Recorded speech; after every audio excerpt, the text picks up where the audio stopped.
hello there and welcome to another edition of the Big Q. Today we are talking about agriculture, but more of improved foods to be specific. Of course, it is said that Africa is rich in its foods, and if managed well, it can feed her own continent. But of course, that raises a lots of questions, and among them is, are we eating right? Is our food nutritious? Do we know what we are eating? And that's why today I'm joined by the CEO of the Africa Improved Foods, Mr. Amar Ali, to discuss more on this and tell us what his company is doing in the country to ensure that we as Rwandans are as well eating well. Welcome to the show, and thank you very much for making time to Thank you. Good morning. Agriculture is crucial to Rwanda's growth and poverty reduction, as it of course is seen as a key opportunity for improving nutrition and health. So how do you work with the farmers, first of all, on ground to ensure that this produce reaches, your factory?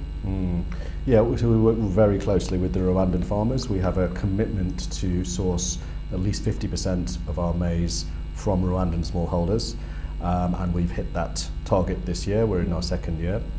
We work, so far this year, we've worked with 54 cooperatives. It's about 24,000 smallholder farmers.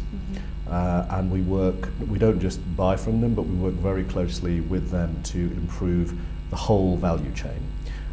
We have worked with partners on financing and financing of inputs. Really this year our focus has been very much on improving quality. There are quite a lot of issues with the quality of maize in Rwanda and in the region, in particular aflatoxin, which is a kind of toxic fungus that can really cause a lot of damage to the liver. One of the main ways in which that proliferates is through dampness, through wetness, so through the maize being wet and then being put in bags and stored. So we've been working very closely with the farmers this year to buy the maize more quickly from the farm gate and dry it and thresh it much more quickly so that the aflatoxin does not proliferate.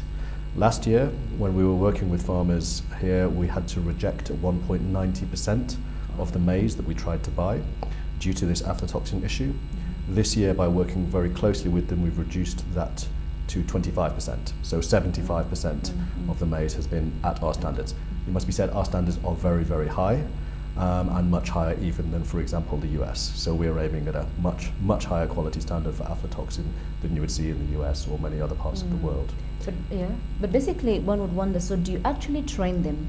Do you get the farmers, get a contract with them, then train them on how, because it is known, of course, that most of the agricultural produce is destroyed between harvest period and of course before it reaches the factories. So how do you deal with that?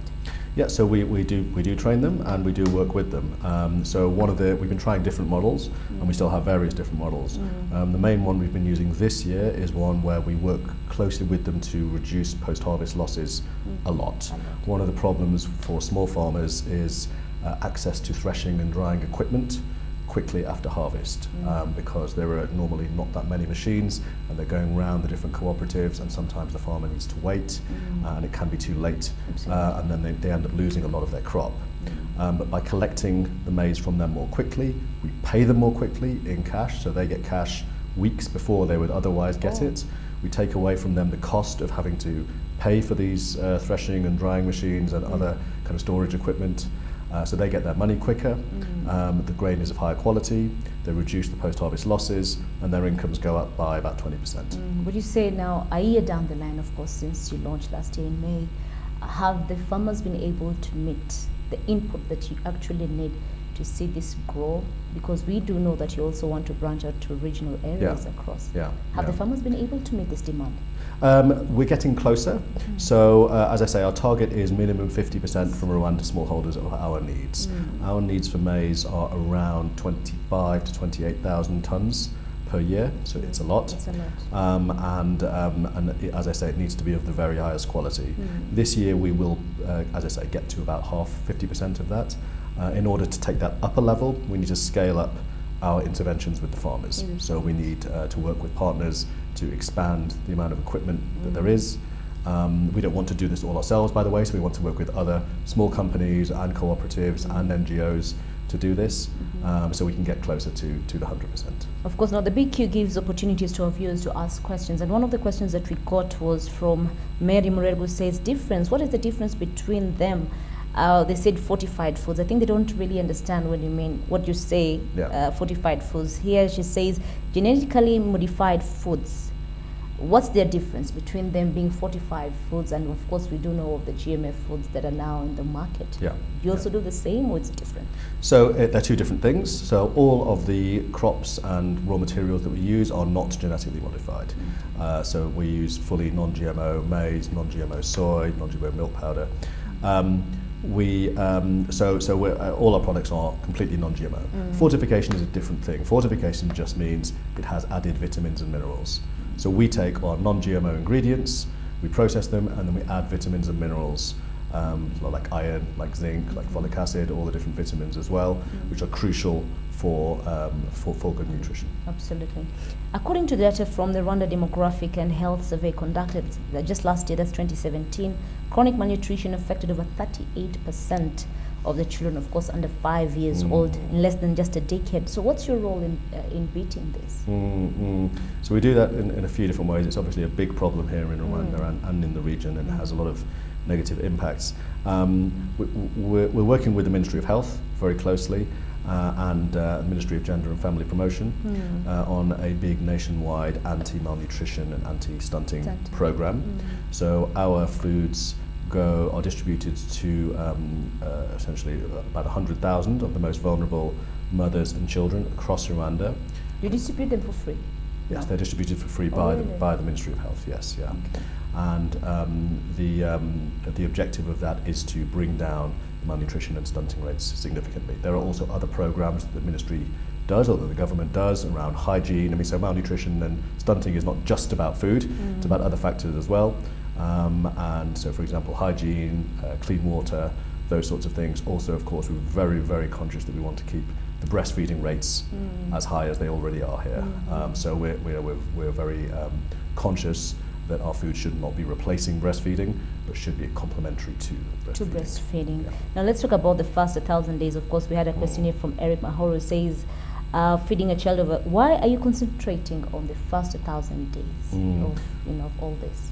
Well, research in particularly the last 10 years or so, has really proven that those first 1,000 days are crucial to physical and mental development of a human. So the first 1,000 days means from the point of conception, so through the first 9 months of pregnancy, and then the first 2 years of life. And during that period, while the child or while the fetus is in the womb, and during the first 2 years of life, it's very important to get the right sort of nutrition. If that is not received during that window, the brain and the body sometimes does not develop properly. So this is one of the causes of stunting. And once that has happened, it can't be reversed, and that's the problem. So once a child is stunted, and particularly if they're severely stunted, it will affect their performance at school, it will affect their health, it will affect their job prospects, they're more likely to live in poverty. So getting the nutrition and other things correct in that first 1,000 days is a crucial determinant of the future prosperity of the people, and therefore of the country, because the country, of course, cannot fulfill its potential if the people cannot fulfill its potential. But one would wonder, why don't you just hold sensitization programs, go to certain district, educate the mothers, educate the health practitioners there? Why do you have to go through all this? So those things happen as well. So there are many. Malnutrition is a complex phenomenon, and there are many different factors as to why it is happening. One of them is food. One of them is good nutrition. But there are other elements, as I mentioned, around hygiene, around breastfeeding, yes. Around your clean water, that are equally important. Let's talk about now your structure. How is your structure at the African Improved Foods? How do you ensure that Rwandans are actually getting what they need at a special cut and not just profits for you to go back home with? Well, a first important point to make is that we're not a normal commercial business. We are a social business. The majority of our shareholders are not profit-making entities. So the government of Rwanda is a shareholder, so we are a public-private partnership, and we also have the government of the UK, the government of the Netherlands, and the World Bank. So the majority of our funding comes from non-commercial sources. We also have a commercial company that is a minority shareholder called DSM, and they are a manufacturer of vitamins and minerals, so they have a very big focus in their business on how to combat malnutrition. But the important point is that the majority, we are fundamentally a social business.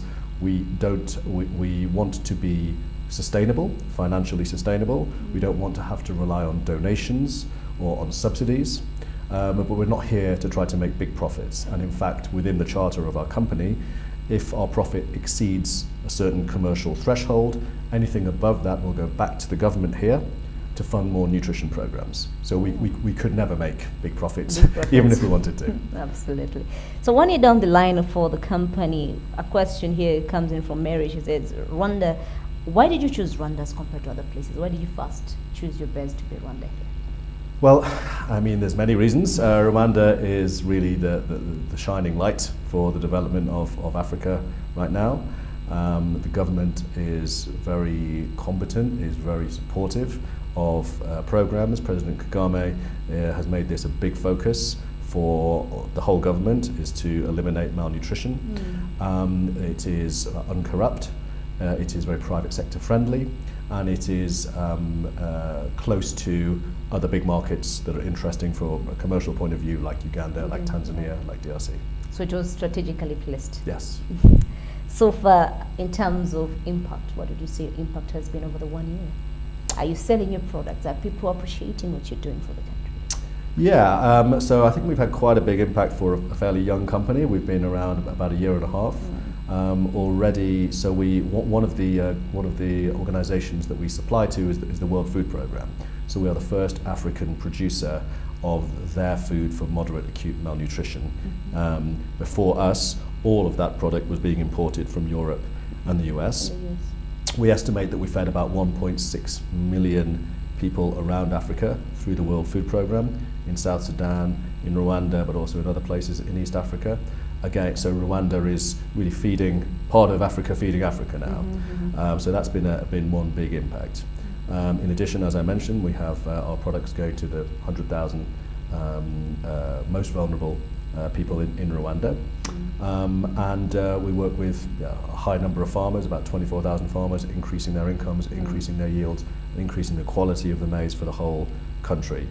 We employ about 300 people just within our facility, and within our suppliers and through our customers and distributors and service providers, we think about double that number, or we create about double that amount of employment for others. We exported about $25 million worth of product last year, in our first year, so generating forex for Rwanda. And also we, as we scale up, we think we'll put in about somewhere between $25 and $30 million per year into the local and regional economies by buying raw materials, services, and other things. Wow. So it's not bad for the first year and a half. Absolutely. So we do take a short break, but of course when we come back, he tells us some of the plans and long-term plans they have for the company, and of course the products that they actually produce for the region and Rwanda. Do keep it the big Q.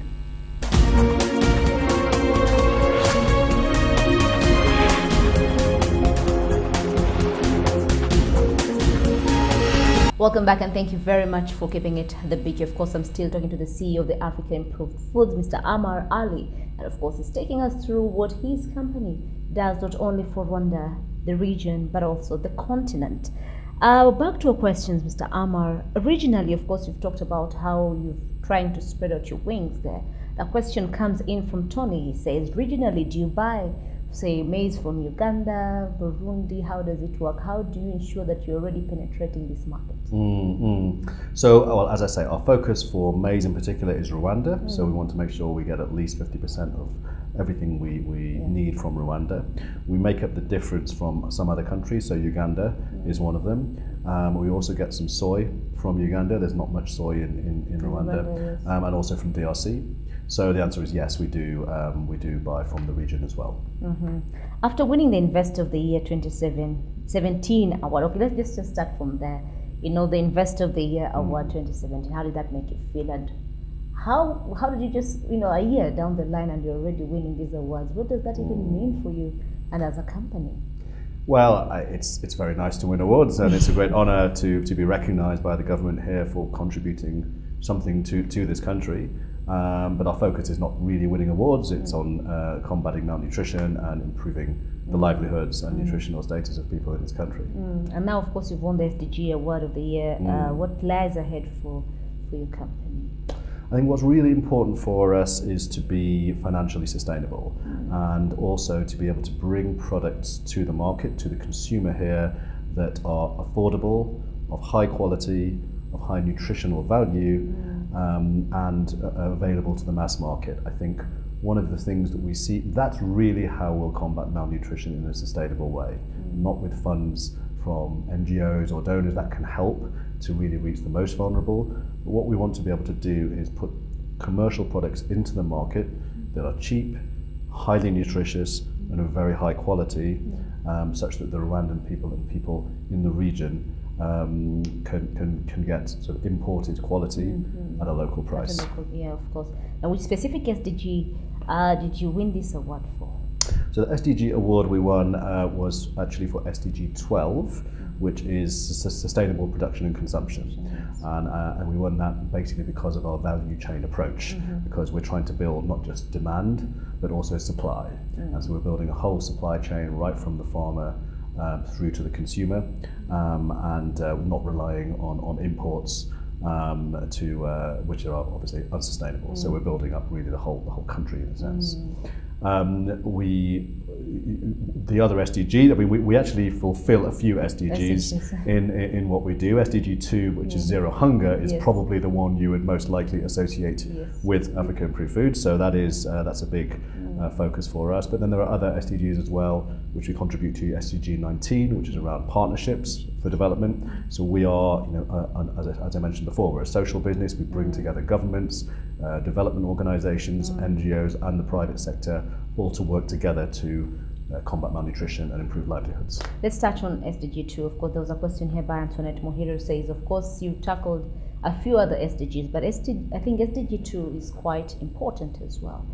How do you plan, to see that we end hunger actually in the continent? How do we end it? Because we say Africa as a continent is able to produce the foods, but yet we still have people who are dying of hunger. In your opinion, what do you think we as Africans are doing wrong, or what should we do to ensure that we are feeding ourselves first and we're trying to end this hunger? Well, there's a few different things. So one is to increase the agricultural production. So this is what we do with the smallholders and also with other types of farmers as well, but particularly smallholders. That's critical because most of African agriculture still relies on smallholders. And the second thing is it's not just about hunger, it's about malnutrition as well. So somebody can be not hungry but also malnourished. So this is why we and that's part of SDG 2 as well, is eliminating malnutrition, not just hunger. So that's where we talk about the right micronutrients, right kind of fortification, the right kind of macronutrients as well, and making all of that affordable. Because if it's not affordable, people aren't going to buy it. And the other thing is, is for Africa to really encourage development organisations and NGOs to buy African, right? Not to import foods from around the world. Particularly if it's being used for humanitarian reasons, people should buy African, and that stimulates demand, and therefore it stimulates production.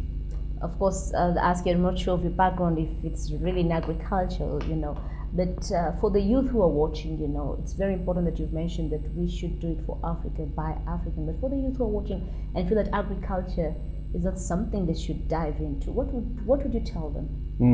Well, I mean, it doesn't mean that everybody needs to become a farmer, but I think what's important is that people, where they see good quality African products made from African sources, that they support those companies, and they support that because in doing that, it will stimulate more production and make it more likely that Africa can feed Africa. Now let's talk about your products. I know you have Nutri Family, Nutri Mama, and of course, sometime back in the social media, one was wondering, would you have Nutri Papa, or how does it work? What are some of the products that you have in the market, and do you intend to roll out more? Yes. So the products we have in the market, there are three main brands we have, which is Nutri Mama, which is focused on pregnant and breastfeeding mothers who, they're producing a baby, so they have particular nutritional needs that are important. We have Nutri Toto, which is meant to complement breastfeeding, so in addition to breastfeeding after the age of 6 months, It's important to introduce other foods to make sure that babies are, in the first 1,000 days, properly developed.